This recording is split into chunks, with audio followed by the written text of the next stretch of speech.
And you mentioned this earlier, so you can keep it short if you want, but sometimes the surf is quite large. And as a lifesaver, you see this all the time in San Diego. What are some wave patterns? What are other things that not only lifesavers look for, but that we should look for as a community? Thank you, and welcome back from lunch. Yeah, the surf environment is a constant in San Diego. One of the things that's nice about the rough water is, though it's open water, it's bumpy, but not usually surf. And so the one situation we had a couple years ago, it was big surf. And to tell you the truth, it borderline overwhelmed our process because most of the participants weren't ready to go out through that type of surf, and then they weren't necessarily able to come back through that surf. And so what we ended up having to do on that particular day is create a bit of a lane line type channel for not only the swimmers to get out, but also to come back in. But more importantly, we had to be in constant contact with the event organizer about when to start each race, meaning, so we wanted to, when the set was subsiding, it was a go, and then we actually had to hold some of the competitors out past the surf. But bottom line is, the reason it's held at La Jolla Cove in the summertime is it's generally flat. So it's not built to take that kind of surf. And to be honest, that particular event, that was actually picking up swimmers and thrusting them into the bottom floor where there's some rocks and some reefs and trying to avoid the stairwell and that type of thing. It was on the edge for us, and it's probably conceivable that that's a type of event, if that were to happen again, we might have to looking at doing things completely differently. But in general, through the surf, I would say that that's how we train to go out and back in. But from what I can gather, a lot of the open water swimmers and the triathletes don't necessarily train that way. So it's a bit of a disconnect between our profession and using the waves to our advantage, whereas your client base basically is a bit in over their head and not comfortable at all. So all I could say is, if that's a part of your potential event, you need to be preparing your participants that may be the case. Thanks. I did want to mention last year, one of the 16 deaths we had in open water swimming was in Mexico, when the surf was quite large, and unfortunately the swimmer went over the waterfalls and she broke her neck. So this is very serious, and Greg, anything you have to say to everybody was greatly appreciated. Next question is to Dale. Dale, because of his experience in international races, I want to ask you a question. When you have a field, and this is going to be more and more prevalent as our sport gets larger, how do you handle fields where you have people who don't speak the native language of the race director? I mean, we've got people now in Arabic, French, Japanese, Hungarian coming together, and often the most common language is English, and sometimes it's French, and sometimes it's German. What do you recommend to these race directors over time when they're going to be getting more and more swimmers who don't speak their native tongue? Thank you. I learned a long time ago that I want to learn one term in a foreign language. Please interpret correctly. And if you use that and you tell that to your interpreter, you're usually going to make it out pretty well. The secret there is you have to use an interpreter if you can't use anybody else. The official languages for the FINA is English. But here again, you can't really depend on that. It's nice that they come in and they're going to be speaking almost any language. In fact, in one area they even speak French. Where's our? They went next door. But here again, there's usually somebody there that can speak English, and you have to depend on that particular person. I don't think there's any other way of dealing with it, especially with my limited knowledge. I think that you've all heard the story of what do you call a person that speaks 2 languages? What do you call a person that speaks 3 languages? What do you call a person that speaks only 1 language? An American, right. Next question is to Ralph Goto. You are responsible for some of the riskiest beachfronts in the world, whether it's the North Shore, what have you. What are the benefits of each type of equipment, whether it's a kayak, paddleboard, surfboard, helicopter? How do you incorporate all these different bits of equipment in an ocean swim? The most dangerous and risky environment is supposed to be in Hawaii. There's a saying there that for those of you that ski or climb or do those things, the mountain doesn't care, the ocean doesn't care either. And I think it's real important for people to understand that concept. So what we try to do in our rescue efforts is, number one, to prevent the rescues. I mean, if we can talk to people and educate them like we referred to earlier, then there's no need for a traumatic rescue where you have to go out and get somebody and bring them in and do CPR on them. So we'll emphasize the prevention, and if we have to get into a rescue mode, there are the basic piece of equipment that we use in Hawaii: rescue tube, fins, rescue boards. Okay? And the fins, for obvious reasons, to get through the surf, get through shore break. The tube can provide flotation for you as well as the patient. Rescue boards, most lifeguards in Hawaii are surfers, and so they have really good background and knowledge of surf, knowledge of how to use that board, but the board provides you a platform as well as a flotation device. The infamous jet skis that some people consider dirt bikes on the water and are offensive have actually really become a legitimate rescue tool. In the surf, it's revolutionized how we do rescues on the North Shore. North Shore rescue in the past would typically take a lifeguard with large muscles and large cojones, tuck the fins in the back of your shorts, take your rescue board out. You probably lose it in the shore break. You're going to have to swim, get to the patient, get outside, get the helicopter coming, you know, spend all that money. Very dramatic and very traumatic. And if you've seen what rescue agencies around the world are doing now with jet skis, it really has revolutionized the way we do things. So we consider them a tool, and as in any tool, it's something that's going to help you do your job. Okay? It may not, the ski may not be there, your rescue boat may not start, you're going to have to paddle out and you're going to have to go. So the basic pieces of equipment that we use are fins and tube, and then the rescue board. Kayaks are cool, stand-up boards are cool. I haven't seen a kayak really designed to put a patient on and really efficiently get them back. Okay? They're great for providing flotation temporarily until something else can get there. And I know Kaia's going to speak about what we do with the kayaks and the boards in the race. But that's a basic piece of equipment that we use. Thank you. And this next question is for Kaia, and she has a PowerPoint presentation. And I know we've spoken a lot about the Waikiki rough water swim from Ralph Goto's position as a lifesaver. Kaia wears a different hat. She's the race director, and she's got a lot of things, a lot of responsibilities. So if you can explain the communication protocols, equipment, and the structure that you've put together in your race. Why don't, if you want, you can just push it. Yeah, you can just push the, it's just pretty pictures. It has nothing to do with what I'm saying anyway. This is, Ralph talks a lot about 2003. That was just an unusual situation. We didn't expect it. We probably should have expected it, but we didn't, and we weren't ready. And the good thing is we learned a lot from that year. And almost immediately after, we pulled all the experts. Ralph was there, I was there, fire, anybody, you know, ocean experts from the university were there, and we put together the protocol that we have today, which so far seems to work pretty well. In 2005, 2 years later, the race ended up being canceled.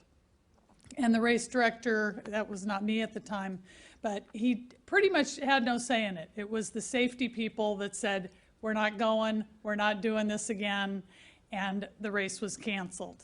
Nadine swam it that year, but I did not. Did you cancel it out of curiosity right before? Right before. No, right before. Yeah, it was that morning. We actually, I think, delayed about a half an hour to see if it got better. It was the same sort of really bad currents. And we've had years where the surf was really big. And you're looking out there and you're looking at the first group going up this mountain of water. That's almost better because the people that are freaked out in the surf go, I'm not swimming. And they turn around and they don't swim the race at all. But with the currents, they're just looking out there and going, oh, it looks fine to me, beautiful day. And if you go to the next slide, this is the beach start. This is last year, that's the first start. We do 4 starts, about 200 people, usually a little less in the first start. They go 5 minutes apart. Pink group was first. I think the yellow group was last. The yellow, and we also have buoys. It's basically out, one buoy, swim down and then one more turn buoy, but there's yellow buoys all the way along the entire course. From my perspective, I don't deal that much with safety because I turn it over to professionals. And Aloha Surf Life Saving works a lot with Ralph and his group, and they pretty much have it all taken care of. Out on the course, we'll have 2 jet skis, 12 professional lifeguards, 30 volunteers on boards and kayaks. We have the Coast Guard Reserve. They're sitting out there with a big boat halfway through.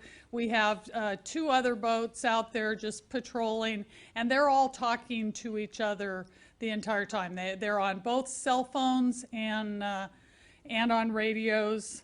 Some other things we do, we have chip timing, so that lets us know we don't know who started, or if somebody fails to start, but we do know who finished, and we can track those people down if they don't show up. Prior to the race, we do a lot of emails. We email everybody in the race. We have an announcer both at the start and the finish. We have a website, and we have clinics, free clinics prior to, which I believe is Mr. Munatones' idea originally. We do clinics where during the clinics, we take people out and we swim with them, and a lot of people, we say, hey, you're not ready for this year. Here's some really good places where you can go to train.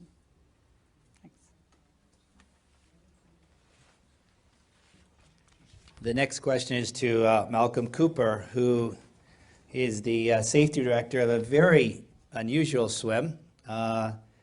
And it's between the island of Lanai and Maui. That's 9.6 miles across a huge expanse of ocean with every marine critter known to man.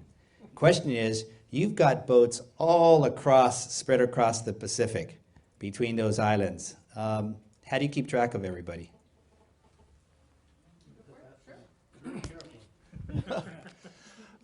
Actually, the boats are the ones that end up having to take the responsibility for safety for each one of the teams. In fact, in the USLA guidelines that were talked about, they say any race over 2.5 miles, everybody should have their own boat. Well, this is a 10-mile race across the channel. And the safety and the taking care that making sure that all the boats are kept track of starts with the analysis up front, the planning of it, and basically a committee meeting with all the boat captains before the race. And the boat captain may be the actual boat captain and or the captain of the team that's doing the race. And it turns out that the spread out part is not the risky part of the race. We have to take care of that part, but the risky part is the warm up, the start, and the finish. Because that's where you've got about 70 boats all in the same area with a bunch of swimmers. During warm-ups, every swimmer is swimming all over the place by Lanai. The finish, the boats are dropping off their swimmers at the finish line, and you don't want to get in the way of that.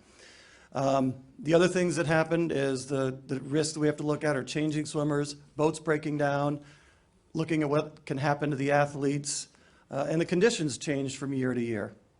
To deal with that, we have basically safety personnel that we've brought in, and we don't have what San Diego has in that they're helping out. We have to get private safety personnel to help out.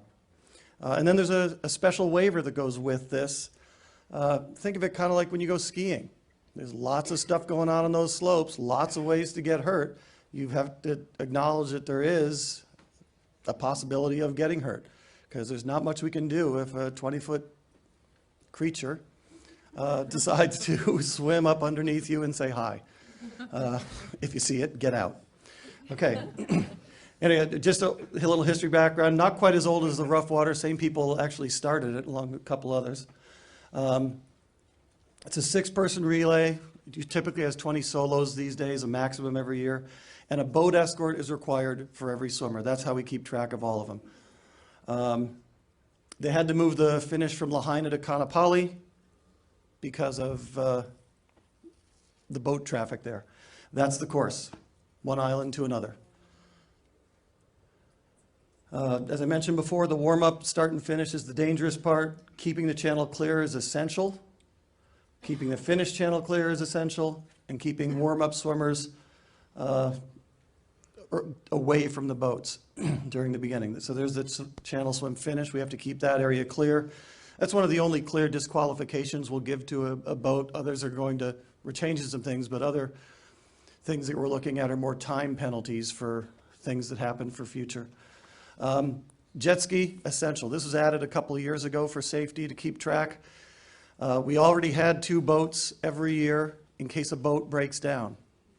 There's one of the problems when we're in open ocean. It's the longest open ocean race that I know of in the world, actually, right now. I know there are individual swims that go on. We've had people swim longer channels, but for a race, it's the longest one. We got crowded boats. Jet skis are essential to get in between all the boats if something happens, but the 2 backup boats are there in case a boat breaks down, and the swimmer keeps on swimming and swimming and swimming and swimming. And where are they? So the jet skis can get there quickly and keep track of the swimmer until a boat, emergency boat, can get there. So that's one of the things we do. How do they know to do that?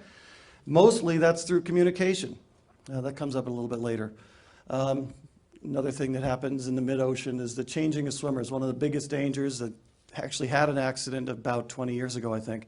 Propeller was left on and somebody got hurt. So that's one of the requirements, is turning that propeller off. It's also why we use jet skis on our other open water swims rather than boats if we can, because propellers, and especially boat captains that don't necessarily know safety around swimmers, propellers and human flesh don't mix too nicely. So, let's see, I mentioned that. Other risks in the middle of the ocean are the boat. I can't remember who that was. Was it Jim Wheeler talking about the boat that he wanted to be like 20 feet away from? Big issue. If the waves are up, you don't want to be right next to that boat when you're swimming. And the other risk that goes with the keeping track of the swimmers is you drop your swimmer in the water ahead of the swimmer. So you've pulled ahead, one guy's watching. Essential to have somebody watching the swimmer, every swimmer in the water at all times. You drop one off ahead, the other one comes up, they touch, and then the other person gets in the boat. While that's happening, the other swimmer is swimming ahead, and you've got to have somebody watching the swimmer as they go ahead. That's part of the communication we have with the boat captains beforehand, that someone has to be watching both swimmers at that. A breakdown, I mentioned the replacement boats. The certified jet ski operators with tow sleds allow for 2 things. I mentioned one already. The other is some boats are slow. You need to get somebody with a serious injury to shore quickly. How do you take them? So that's one of the things. Let's see, I mentioned that about keeping an eye on the swimmer. I'm trying to do this quickly. We take an analysis of the things that can happen. We look at that. Kinds of emergencies that can happen.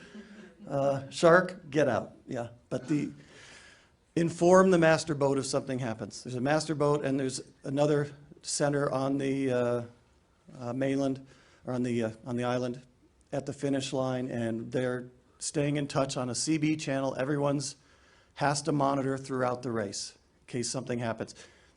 You see a shark, don't just get out, call it in. The other boats around you may not want to stay in the water either.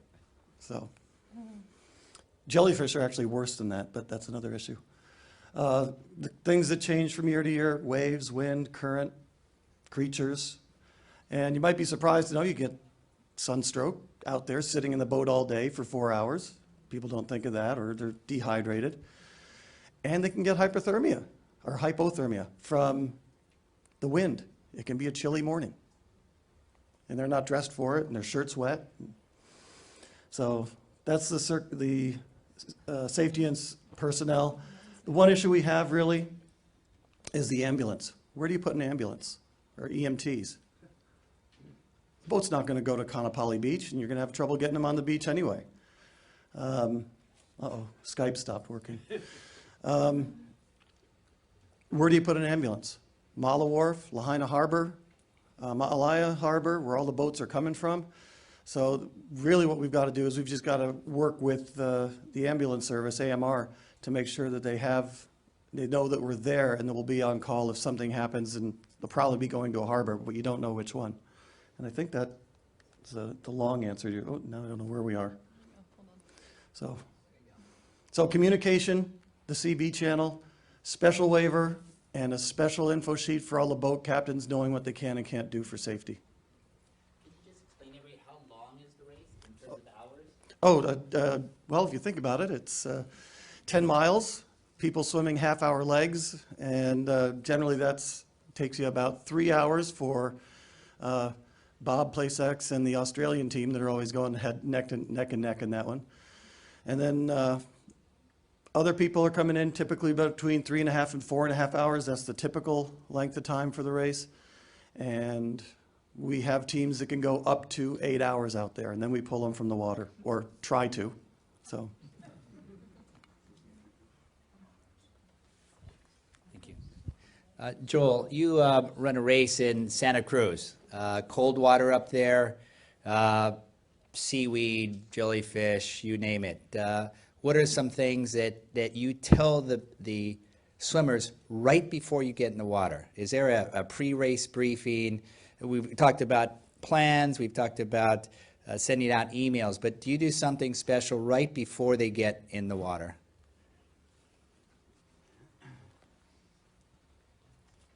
Thanks, Steve. I've been involved with 3 different swims in Santa Cruz, a 1 mile, a 2 mile, and a 10-kilometer swim. And for the 10-kilometer swim, that was from Capitola to Santa Cruz. And I often got questions about the sea life out there, because it's a Monterey Bay Marine Sanctuary. It's full of life. It's a beautiful, wonderful place. And what I always, when people were asking about sea life, they meant one particular kind of sea life.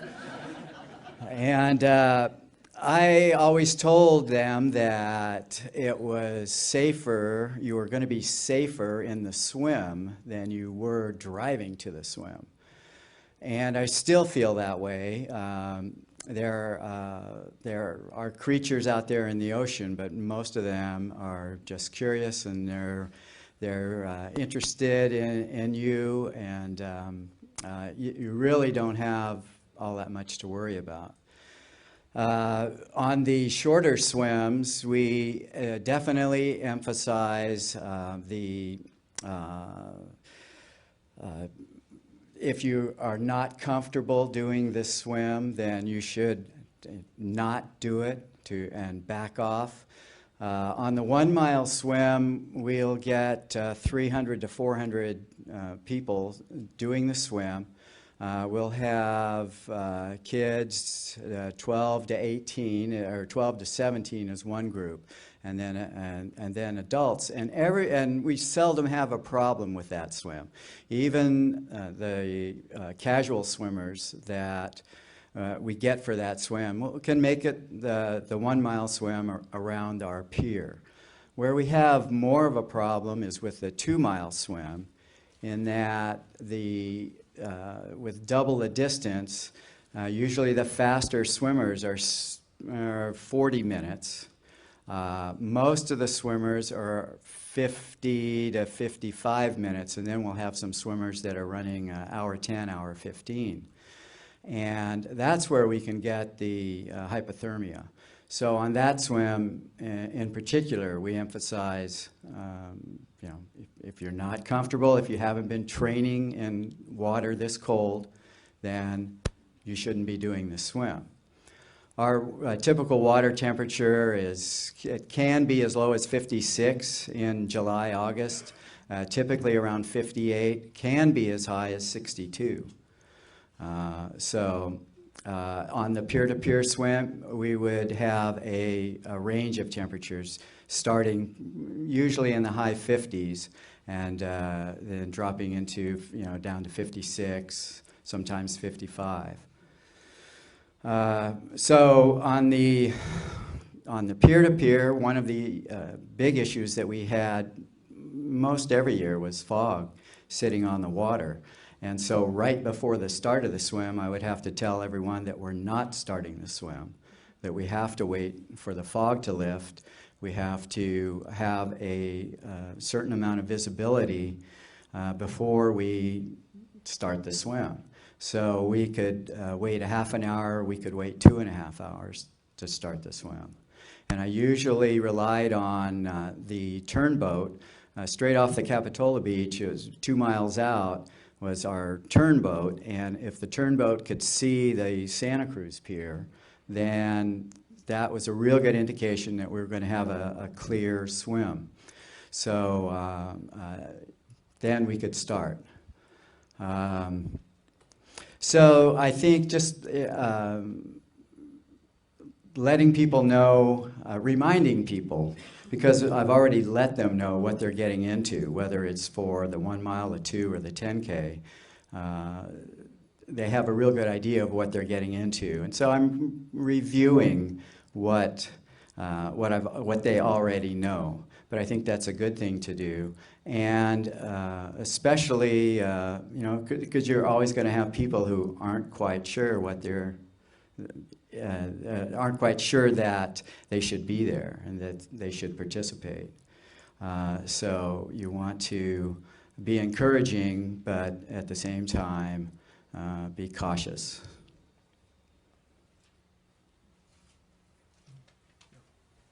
This is actually a question for everybody here, and please raise your hand if you have a comment. I often see in race entry forms fees non-refundable. Yet we're talking about races that might be canceled.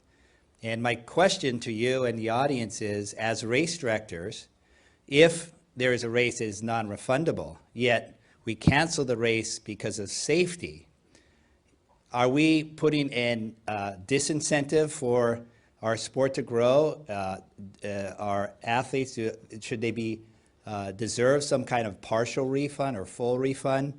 I know this impacts budgets, but if we're talking about safety and we also have fees non-refundable, is that the right thing to do? And I'll just pass the microphone here, and it just we're just brainstorming, we're just discussing, and we don't know if there's a right answer to that. You want to take it first? I know that Kaia had that issue, or the Waikiki Rough Water had that issue in 2005. And we've had it as well on Maui when surf was too big and we had to say, we're canceling today, and we postponed it to another day. We were able to do that. Of course, not everyone can come back. Of course, the issue is refunding all that money is a large amount, and what are you paying for when you're buying the race, if you will? And you're paying for the safety and all the things that go in to make it that way. And if it get canceled, that's part of the risk of signing up for a race. I mean, we still have to pay all the safety personnel to be there. You still get your free bagels and your T-shirt, and you still had a great time in Hawaii. Now, that's we do try to accommodate with some other things if we can, but yeah, that's part of the risk of it. I'd rather do that as a race director than risk anybody getting hurt, to be honest. And same thing, you've already expended all the money, so you don't have the money to refund. But what I would suggest, and what I would like to do, I don't know that we have that in our protocol now, is at least say, okay, you come back next year and here's a, discount coupon of some sort. That is probably a good thing to, but in our race, we can't say, okay, let's go 3 hours later. We know the current's gonna change. Let's go 3 hours later because there's all these other businesses, the channel, that that can't accommodate us at a later time. So we've got about an hour window. We either gotta get it over with or that's it. Most of the races that I've been associated with are professional races, so you do have a little bit of capital to play around with. I don't know, Paul, were you at the swim that they canceled in Atlantic City halfway through it? No, this was a beauty because we pulled out about 4 or 5 swimmers, and then they decided, well, they were going to call the race. And they did call the race, and they decided, well, they would award the prizes on the distance swam. Which sounds very, very good if you're swimming in a nice straight line. But one swimmer is right on the beach, and the other one is 400 meters out to the ocean. So I think we did declare quite a few ties, but it's one of the things you don't want to do. The other thing we could have done is just say, okay, fine, this is our pot of money, and we're going to just divide it equally among all those that are available. But this is a type of decision that should be written up in your pre-race planning. I did it now, because I said just criticize somebody for using the word pre-race or pre-planning or so on. There is really no such word. There's planning and there's the race, but there's no pre-planning. Anyway, I think that you have to have it in your plan exactly what you're going to be doing and with your instruction. If you say you're not going to refund it, well, you don't refund it. And a person that enters the race understands this. It's unfortunate, especially in a big race where they're coming clear around the world to participate. It's not an easy thing to do. Just another couple comments that were made with the boat captains. Remember that the boat captain is technically responsible for his boat. And the swimmer may have ideas, the coach may have ideas what that boat should be doing, so you don't want it. It's still a captain making a decision. The other problem we have with boats, I think anybody that has swam with a boat escort, are the fumes from the boat. So you want to try to get on the other side of the boat so you don't get the fumes in the face. Here again, this boat captain can also be invaluable assistant because he's probably been to sail those waters a little bit and is able to understand exactly what the ocean can do and cannot do. So it's a good idea, and he can be an invaluable assistant in running and assisting you with your swimmer if you're coaching. Joel? No, go ahead. I don't know. We have always written into our meet sheet that there are no refunds for the swim, and so that's up front, and all the swimmers are aware of that. I have been asked to give a refund on the 10K especially, because that had a higher entry fee than the normal swim due to the nature of the swim, and I have done that prior to the day of the swim. I haven't done it on the day of the swim, but I'd have an entrant call me up and say, well, I'm not going to be able to do it for whatever reason. Can I get a refund? And technically, I would just say no. It says right here, no refunds. I'm a pretty easygoing guy, so I will send them back their entry fee. But I think being upfront right from the start is with your meet sheet, and just say it right there, and then you can you follow the guidelines according to your personal philosophy. Thank you. Anybody, questions? Sorry, Paul. I want to make a comment in regards to the Waikiki Rough Water Swim in 2005. Event directors don't want to cancel their event. They really don't, and they waited as long as they could possibly wait and cancel it. And as a person from the mainland flying out all the way to Hawaii, they accommodated us and gave us and said an opportunity the following year you don't have to pay for your entry fee because you're here that year. But it's important, and I'm going to bring this up because there are a few of us and a couple of us that are in this room that actually swam the event, even without the event host's advice when they canceled it. And we as swimmers are looked up to from younger swimmers, and it was wrong for us to do that. And I apologize now for doing something like that. But at that time, we didn't see the risk of doing it. We actually swam it in close to one of our best times, and it was calm, but there was a current. But at the same time, we were the lead pack swimmers again. And doing something against an event host is the wrong thing to do, and I know you have our best interest in us having a safe event, and that's what we're here about, protecting the athletes. And it's important for us to understand what they're doing for us. Thank you, Paul. I'm just curious, sound like in Hawaii and Waikiki you have it where the safety is segregated on the go, no go, but is it like that in La Jolla? It sounds like maybe, like it's that you have control over whether the race can start or not. Yep. So my question is it, I think Rob just left, but over there. And in master swimming, is it that way in every open water sanctioned race? Because I'm not sure USA Swimming is that way, where the safety officer is an independent decision from the race director? That's my question. And has that final authority to say you can start the race or you can't start the race? That decision is left up to the LMSCs. Maybe Marcia, was there a segregation? No, it's the race director's call, with whatever advice they choose to seek. Okay. So the follow-up question would be, is that some, maybe the follow-up to that is maybe that should, maybe a recommendation that comes out of this conference is that any sanctioned race, whether it's U.S. Masters Swimming or USA Swimming or whatever the governing body is, needs to have an independent safety person that is ultimately responsible for the decision to start or not start. For Maui, and for the races that I sanctioned for USMS in Hawaii, we actually end up having 3 officers that I'm looking for, including there's more officers than that required, but a safety officer, a race referee, a referee that's passed the open water certification with USA Swimming usually, and the meet director. And I try to make it clear to all the meet directors that any one of those 3 people can cancel the race based on their expertise. So we do have independent there. And I'll give it back to you.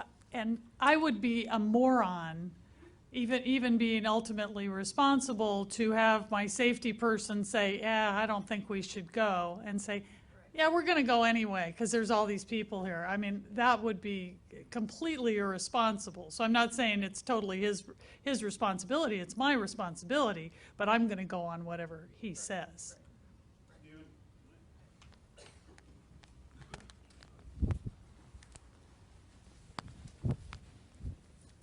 Could I just endorse the concept that was raised here? Only if you separate these issues, and if you say to the person who's in charge of safety, your only job is to make sure this is a safe event, and if it isn't a safe event, that's your responsibility too, then you're investing a totally independent responsibility in that person that is hopefully completely disassociated with the economics of it and all the rest of it. And I think that that's really what you're trying to accomplish here. If it becomes a collaborative decision with the race director and all the rest of it, I think there's a potential that that could be tangled up in the economics of, do we want to cancel this? And I think you want to have a bright, shining line between those two things.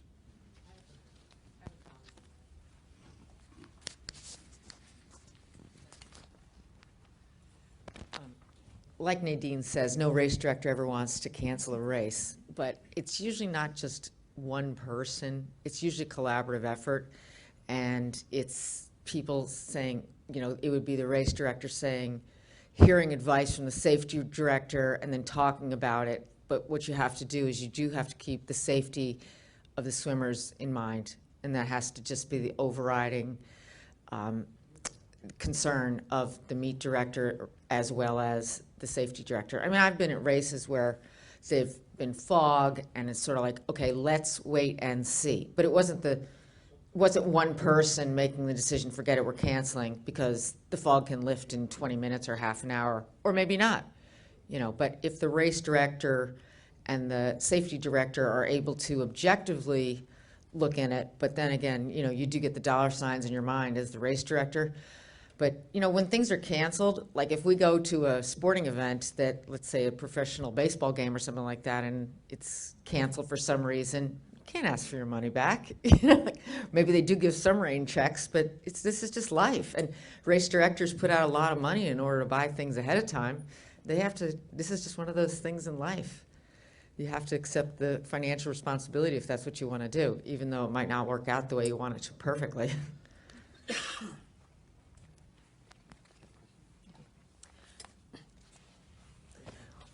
We talked earlier today about communicating more to the entrants of different events, and I think that we have an opportunity, if we expand on that, to start including in the pre-race information that you have, this is an event, the weather is always an issue at this venue, for example, if that's the case, and remind people that for their own safety, that sometimes decisions have to be made that they're not going to get excited about.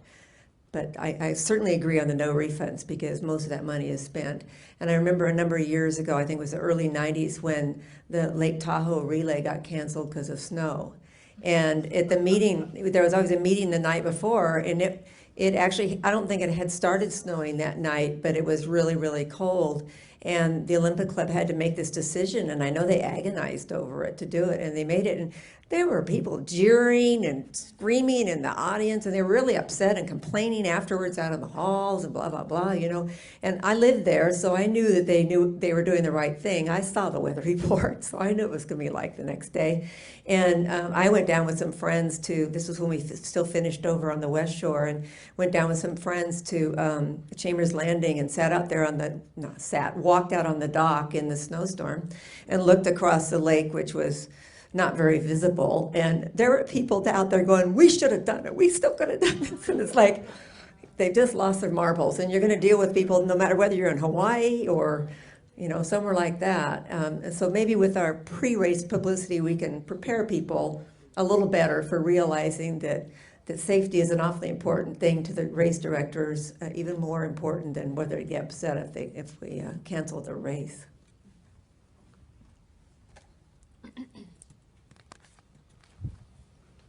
I wanted to direct this to Joel. How do you do a risk assessment on sharks? Do you know beforehand if you have sharks? I mean,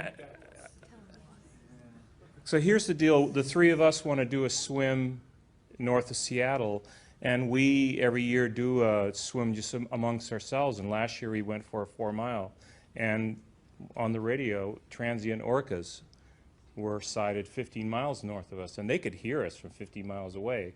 And transient orcas are so I'm just asking, what's your experience with that? Do you have helicopters? How do you sight? Do you know beforehand? I don't know. I think it's just. Well, usually what I would do for the peer-to-peer is I would just get in touch with the sharks and tell them to head over to Monterey for the day. A risk assessment, it was. We always talked about that. We know that there are sharks out in Monterey Bay, so that way, our assessment was discussing that. We'll go, well, what does that mean? What does that mean to us as the organizers and to the participants? But you certainly can't predict what is going to be out in the water on any particular day. The peer-to-peer started in 1990, and I think it was 92 or 93. It was still a young swim. About a week before the swim, there was a shark incident somewhere between Santa Cruz and New Brighton Beach. And I think it was a shark got a seal. It wasn't a human interaction. And at that time, we were using some boats from UC Santa Cruz. And the person who was assisting me there at the university brought me in, sat me down, and said, our boats aren't going out there because of that shark incident. So with 5 or 6 days before the event, we canceled the event. So there was, you know, that was an assessment. You know, yeah. You know, like I said, I do think it's a lot more dangerous driving to the event than doing the event. One of the things that our first Catalina, race across Catalina, a couple things we wanted to do. First of all, we don't want to use that word. So when you're looking at it, you say, oh, look, he's running into a bunch of seaweed. So seaweed was our key word. And the other thing you don't do, whenever you're escorting a swimmer across the rope, you never point. Because that gives the swimmer just a completely different attitude toward what might be there. My biggest experience with the sharks was when our first World Championship over in Perth, when the Czechoslovakian swimmer came up to me and said, Mr. Petranech, I'm very concerned. I said, well, what's the problem, Miguel? He said, well, you know, right out in the Indian Ocean out there, right where they swim the Rottnest Island swim, there's a lot, it's a #1 breeding ground for the great white shark. I said, that's true, but what's your concern? He said, I said, well, I'm afraid that they'll swim up the Swan River and disturb us while we're swimming. I said, Miguel, you don't have a thing to worry about. The crocodiles eat them all.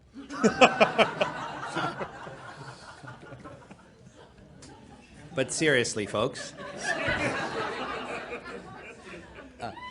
the people who do have a very common experience with sharks, specifically great white sharks, so that our good colleagues from the Cape Town, South Africa. They run a number of swims, they postpone a number of swims, and they have a very specific protocol that they go through. So if anybody's interested in the protocols of the Cape Town people, just email me. I'll get here and here. It's about that. Okay. Does anybody have a protocol for swimming with orcas? Not to my knowledge. Oh, here and here. Just wanted to, I don't know how many people here have swum in southern Mexico in Canyon, Sumadera Canyon, but last year and every year it's a Grand Prix race. Just for your knowledge that we went in the day before to see the course, and they say, oh, it starts here and it goes down here to 15 kilometers. And about a kilometer from the start line down, I saw 2 4-meter crocodiles. And we started the race the next day.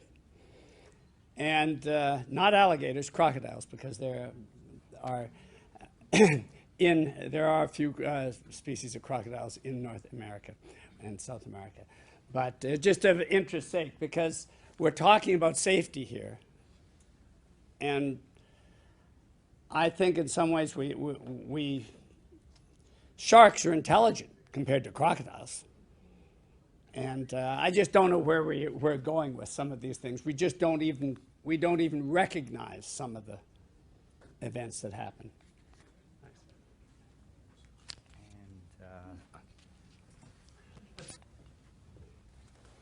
Hi, I work for a company. We run swimming holidays in 4 different continents around the world, and we run one in Egypt. And luckily we had finished the tour there just 3 days before the Sharm el-Sheikh attacks, because I think we would have had a lot of guests complaining really about that one. But as a consequence, we ran the trips in February again. Now, obviously, we had to look at the risk assessments on that. And looking on the sharks and the risk of shark attack, we decided from there as a prevention to bring shark shields in and to fit them to all of the boats. And I was just wondering if anyone else had any sort of experience of using shark shields within any of the events.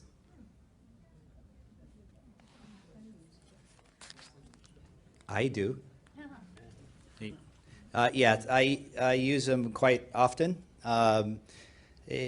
Frankly, the problem with shark shields that I've experienced is actually the kayak or paddler getting zapped. And it hurts. It hurts bad. So we are all assuming when we use the shark shields that they work.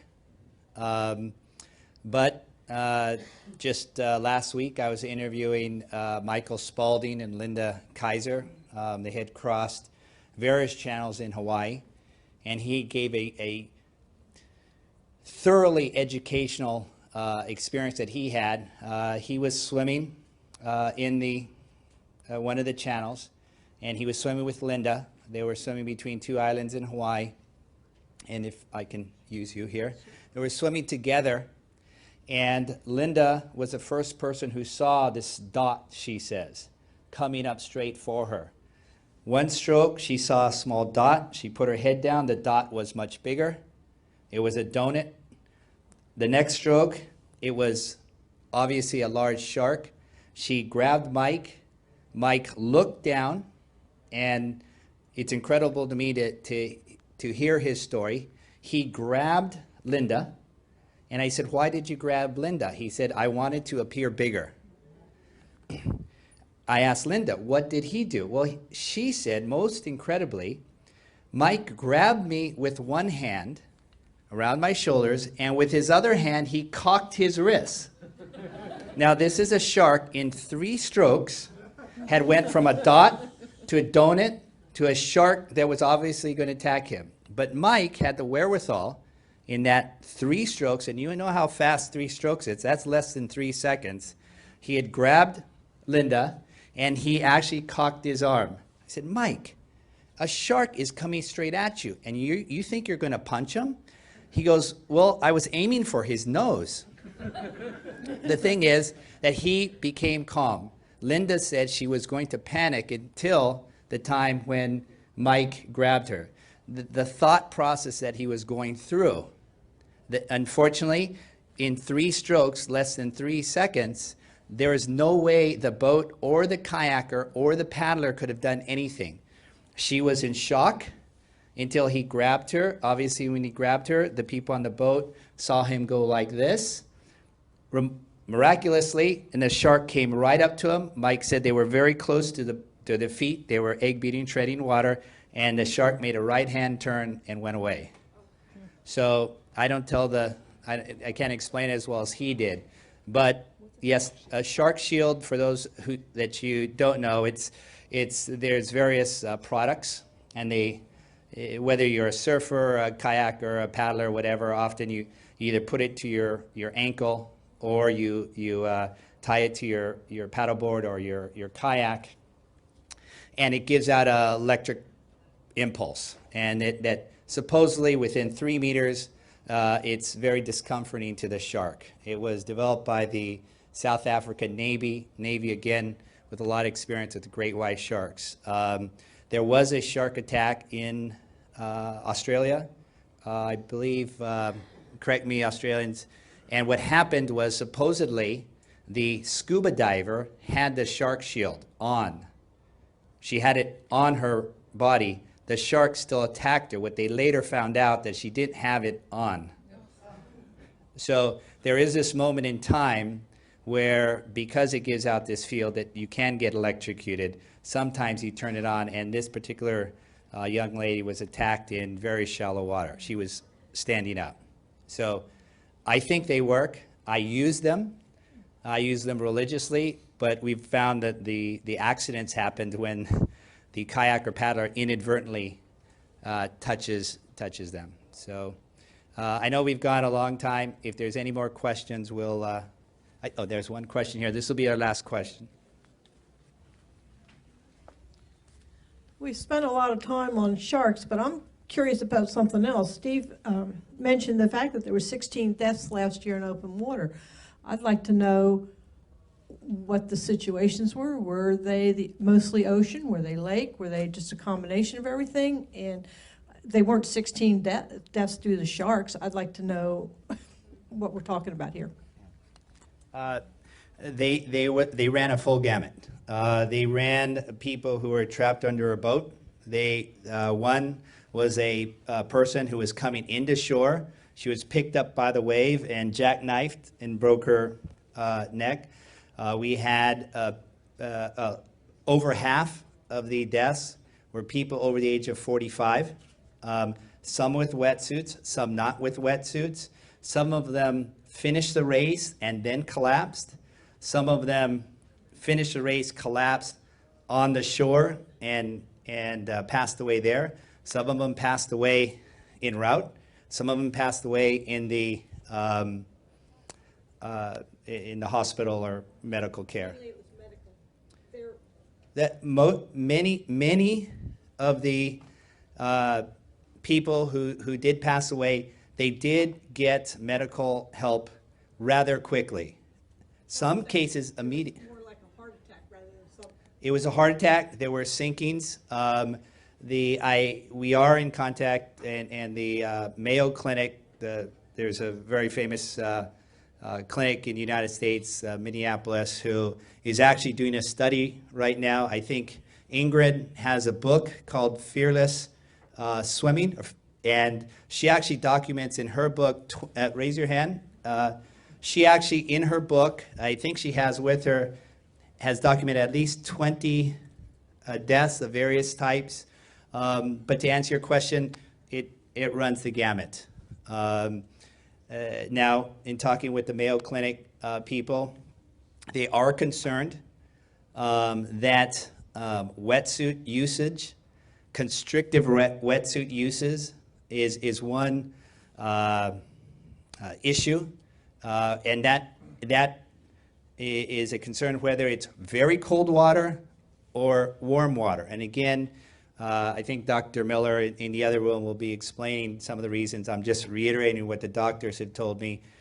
We have standards, but again, because you can have a body fat percentage of 42% with a wetsuit, that's a little bit tight in 68-degree water, that is a dangerous situation. So they unfortunately run the whole gamut, and there's really no one thing, but the public knowledge about this, because unfortunately, many of these cases is very private. The race director, the family, it's a very sensitive situation, and they try to resolve the situation as best they can, legally, emotionally, operationally, but in my experience, I've been tracking this since 1999. We have never seen anything like the year 2010. And so that fact, it is a combination of a hockey stick effect. There's way more people doing the race. There's the fact that I'll say the quality and experience of people doing the race is the opposite hockey stick effect. And that's one of the reasons why we have this conference. So,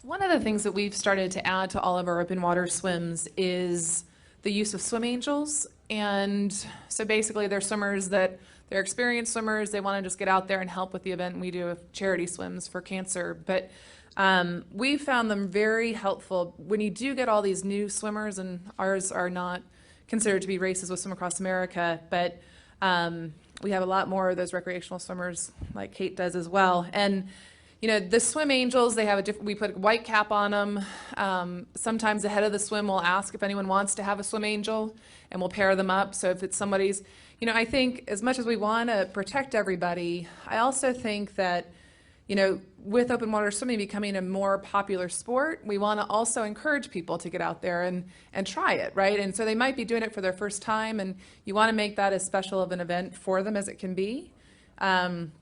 So I just wanted to see if anyone else is leveraging the use of them, and we found them to be really helpful. Yes, it's actually one of the growing aspects of open water swimming. Swim Angels now are every place from the United States to Africa to Asia. There is one very interesting statistic that our colleagues from the Myanmar Mile in South Africa have done. Myanmar Mile now has anywhere from 16,000 to 18,000 people doing their race. That number of people, they separated into heats of 2,000 people. And with the 2,000 people, they go in sub-heats of 4. So about somewhere between 350 and 500 people come up to each of the race. They have helicopters, 2 helicopters. They have 8 scuba men. Throughout the day, they are exchanging, air tanks, and they're staying under there. They have approximately, I counted 47 boats, and I think it was 62 lifeguards. It's only a mile. 16,000 people at a race. They have approximately almost 3 people. For every 1 swimmer, there's actually 3 people. So they have tens of thousands of people on there. Unfortunately, this year they lost their first swimmer. He literally, in those thousands of people in the water, those hundreds of safety officers, 2 helicopters above, 8 scuba men below, and they did not find him for 3 days. The fact that I want to tell you, besides that, is they found that 80% of the people who have problems within the first 100 meters. That is a big thing. It is a fact. 38 years they've been running this race. So they have approximately 20 swim angels. The start of the race is the shoreline. And within 100 meters, they have 20 people, and they file. It's no bigger than this, maybe twice the size of this room. Have the 20 people lined up. And typically what happens, they come in, they see the people hyperventilating, they go over, very much like your race, they're clearly marked, they grab the person and either take them to shore or they start to swim a few strokes with them. But I believe that swim angels, whatever you want to call them, are phenomena. There's an aspect of the race that is slowly growing, and I think it does have a good part of our sport, in our sport. Sorry for keeping you so long on this one, but we'll have a 10-minute break and begin the next one.